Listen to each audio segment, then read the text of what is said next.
Quando os meus pais estavam se divorciando, eu passei a passar muito tempo na casa da minha avó. Lá na casa da minha avó, morava ela, meu avô, minha tia e o marido dela.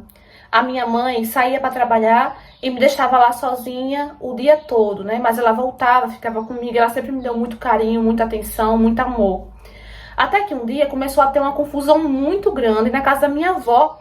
A família toda discutindo, falando que não dava certo ele ir morar lá na casa da minha avó, porque o povo já estava querendo mandar ele para casa da minha avó, porque ele tava dando muito trabalho. Ele bebia, ele tinha doença e não sei o quê. E começaram a falar, sabe, a discutir. Minha avó dizendo que ele ia, e pronto, acabou-se.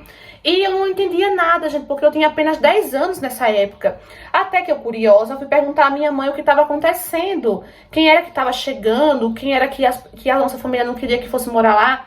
E a minha mãe sentou comigo e falou, olha, o irmão da sua avó tá chegando para morar aqui.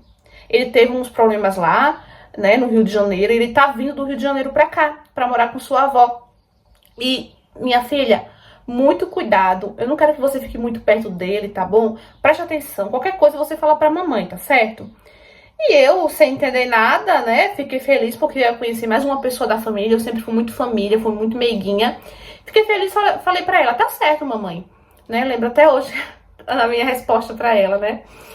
E até que chegou o dia, né? E ele chegou do Rio de Janeiro. E eu levei um choque muito grande, porque ele já era um homem bem velho. Eu, mesmo sendo irmão da minha avó, imaginava que ele não fosse tão velho assim. E ele era bem mais velho do que a minha avó, alto, magro, muito magro, fumava muito, sabe? Dava pra ver mesmo que ele tinha alguma doença, que ele tava bem mal mesmo. E ele sempre foi muito simpático. Ele chegou pra mim, ele se ajoelhou e perguntou o meu nome, sabe? Perguntou meu nome, eu falei. Ele falou, olha, você pode me chamar de tio, tá bom? Eu sou seu tio. E eu fiquei muito empolgada com aquilo, muito feliz, porque eu gostei dele, sabe? Do jeito dele conversar comigo, brincar. E ele brincava, ele era amoroso, ele conversava comigo, me dava dinheiro, né? E eu gostava muito dele. E a minha mãe, mais uma vez, falou, filha, tome cuidado, a mãe não vai estar aqui sempre. Fica sempre perto da sua avó, da sua tia, não fica muito perto dele, tá bom? Eu falei, tá certo. Até que um dia, eu tava brincando no jardim, né? No jardim da casa da minha avó. A casa da minha avó sempre foi muito grande e tinha um jardim lindo, né? Maravilhoso. E nos fundos do jardim tinha uma casinha pequenininha, só que a casa era abandonada. Ninguém morava lá. A casa era da minha avó também, né? Mas estava abandonada. E eu lembro que eu tava brincando de bonecas, né? Eu tinha 10 anos, mas eu sempre fui muito bobinha, gente, muito inocente. Eu amava brincar com minhas bonecas de casinha. Eu gostava muito de brincar sozinha, de comida e essas coisas, né? E mesmo com 10 anos, até na minha época, as meninas com 10 anos já não queriam mais saber disso, mas eu amava. Então eu era muito bobinha, pra vocês terem noção. E tava todo mundo dormindo nessa hora, né? Tinha acabado de almoçar, depois do almoço todo mundo foi descansar e quando foram descansar acabaram dormindo, né? Tirando um cochilinho da tarde. E eu, como de costume, fui brincar no jardim com minhas bonecas. E ele chegou, disfarçadamente, devagarzinho chegou, até levei um susto, né? Chegou e ele perguntou como é que eu tava, perguntou se eu tava brincando, né? Falou, ah, você tá brincando aí, não sei o quê. Eu falei, sim, tô. E ele falou assim, vem cá, quero te mostrar uma coisa. Ele me chamou pro fundo do jardim, né? E eu fui. Ele disse que queria me mostrar uma coisa, eu fui. Aí ele abriu a porta da casinha que tinha nesse fundo que eu falei pra vocês, né? Ele abriu a porta da casinha e falou assim, vem cá, entra aqui. E eu, gente, comecei a ficar com medo, comecei a ficar nervosa e falei que não ia entrar. Então eu só balancei a cabeça assim e falei, não, não quero entrar. E, gente, eu desde muito pequena, desde os 3 anos que eu me lembro, assim, eu tinha muito medo daquela casa, né? Sempre estava abandonada, sempre ficou abandonada. E eu tinha muito medo daquela casa, então eu não entrei. Eu entrei por mais medo da casa do que dele, porque na hora, eu muito bobinha, não conseguia imaginar o que estava acontecendo. Então eu balancei a cabeça e falei que não queria entrar. E ele chegou perto de mim e falou assim, me dá um beijo, me dá um beijinho. E eu, inocente, gente, na maior inocência, dei um beijinho na bochecha dele. E ele me puxou assim pelo braço e falou, vem cá, me dá um beijo na boca, dá um beijo na boca do tio. E parece que foi Deus, sabe? Veio na minha mente tudo que a minha mãe falava. Tudo que a minha mãe falava, que eu tinha esquecido com o tempo dele ser tão gentil comigo, dele ser tão legal. E veio na minha mente as palavras da minha mãe, filha, cuidado, não fica muito perto dele. E, gente, nessa hora eu saí correndo. Eu não me lembro nem como foi, não me lembro mais de nada. Eu só lembro que eu saí correndo e me tranquei dentro do quarto. Fiquei lá trancadinha, trancadinha, chorando baixinho, baixinho, porque eu não queria que ninguém soubesse, né? E quando a minha mãe chegou, eu contei tudo pra minha mãe. Eu contei tudo o que aconteceu. A minha tia tava do outro lado, ela conseguiu ouvir tudo. E nessa hora ela veio e começou a brigar comigo. Quem mandou você ficar perto dele? Você é culpada e não sei o quê. E nessa hora minha mãe ficou com muita raiva da minha tia, ficou muito brava. O quê? A minha filha é culpada? Minha filha só tem 10 anos. Você viu o que ela falou? Que ela saiu correndo, que ela ficou aqui trancada no quarto e nem isso você percebeu? A minha filha não tem culpa, não. Não tem, quem tem culpa é ele. Ele que é o adulto, ele que é o responsável pelos atos dele. A minha filha não é culpada. E depois disso, gente, teve uma confusão muito grande na família, muito grande mesmo. Só sei que no outro dia, ele já não estava mais lá. Ele já tinha ido embora, né? Mandaram ele para outro lugar. Depois foi que eu descobri, gente, que ele foi expulso, né? Ele morava com umas famílias que a gente ia no Rio de Janeiro. E ele foi expulso da família, né, lá. Saiu do Rio de Janeiro porque ele estava aprontando muito. E com certeza ele deve ter feito isso com outras sobrinhas, com outras meninas, né?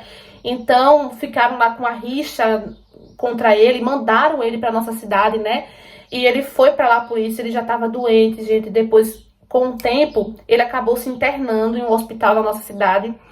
E ele foi diagnosticado, né? Disseram que ele tinha HIV, né? E só que ele não se cuidava, ele não tomava os remédios, nada. E ele acabou falecendo, ele não conseguiu suportar, não conseguiu aguentar e acabou falecendo. Essa história já aconteceu há muito tempo, aconteceu quando eu tinha apenas 10 anos. Mas eu conto essa história, eu quis trazer essa história porque, infelizmente, muitas meninas não têm o apoio dos pais, da mãe e do pai. Muitas meninas não tiveram a sorte que eu tive. Como assim a sorte que eu tive? De ter uma mãe que sempre abriu os meus olhos, né? Porque na hora que ele pediu um beijo na boca, eu lembrei das palavras da minha mãe. As palavras da minha mãe veio na minha mente. Então, olha como foi bom minha mãe ter tido uma conversa comigo. A minha mãe ter chegado pra mim e falado, qualquer coisa, conta pra mamãe. Então, a minha mãe passou confiança, me passou confiança. Ela me mostrou que eu podia confiar nela, que qualquer coisa que acontecesse, eu podia falar pra ela, né? Então, infelizmente, muitas meninas não têm esse apoio. Mas saibam, meninas, que vocês têm sim. Mesmo se sua mãe, seu pai, sua avó, sua tia não lhe dão apoio, mas vai ter uma pessoa que vai dar apoio. Então não fique calada, fale, faça como eu, né? Mesmo se não for o apoio da sua mãe, sempre vai ter outra pessoa que vai te ajudar. Então, amigos, o que é que vocês acharam dessa história? É uma história real, foi enviada por uma inscrita, tá? Pelo e-mail. E eu sempre trago histórias assim, né? Eu acho muito importante tá se falando sobre isso, né? Porque, como ela falou, infelizmente, muitas meninas não tem a mãe, não tem o pai, não tem uma avó, não tem uma tia, não tem ninguém por elas, né? Mas fiquem sabendo, meninas, como ela falou, que vocês têm sim. Vocês têm, alguém vai te ajudar. Então não se cale, não guarde isso pra você. Fale pra alguém, entendeu? Porque alguém com certeza vai te ajudar, meu amor. Com certeza, entendeu? Hoje em dia tem muitas meninas, muitas pessoas, mulheres, homens, abordando esse tema, né? Temos esse nicho, né, que conta histórias reais e baseadas em fatos reais, que tá sempre alertando, né, sempre com o objetivo de alertar. O meu canal, ele tem esse objetivo, tá bom? É por isso que eu sempre gosto de falar histórias, de contar histórias e sempre mostrar um lado negativo, né, para que vocês não possam repetir o mesmo erro, tá bom? Também tem histórias felizes, temos histórias de superação, mas também temos essas histórias tristes, né, infelizmente, de alertas, que serve para alertar as meninas. Então, hoje em dia, vocês não estão só, né? Vocês têm uma rede enorme de pessoas que estão ali prontas para lhe ajudar, entendeu? Qualquer coisinha, procure ajuda, procure uma ajuda de uma vizinha, de uma professora. Um relato aqui no meu canal, principalmente, de uma menina que a professora passou confiança para ela e ela contou, desabafou tudo para a professora. E graças à professora, essa menina se livrou do que ela sofria dentro de casa, né? Então é isso, meus amores. Espero muito que vocês tenham gostado da interpretação. Deixa bastante like, tá bom? Compartilha esse vídeo, gente, porque esse tipo de assunto é muito importante e precisa ser abordado, tá bom? Com mais frequência para tá ajudando outras meninas que não têm esse apoio, né? Que não têm essa proteção como a nossa protagonista da história teve, tá bom? Então é isso. Um beijo no coração de vocês e até o próximo vídeo. Tchau!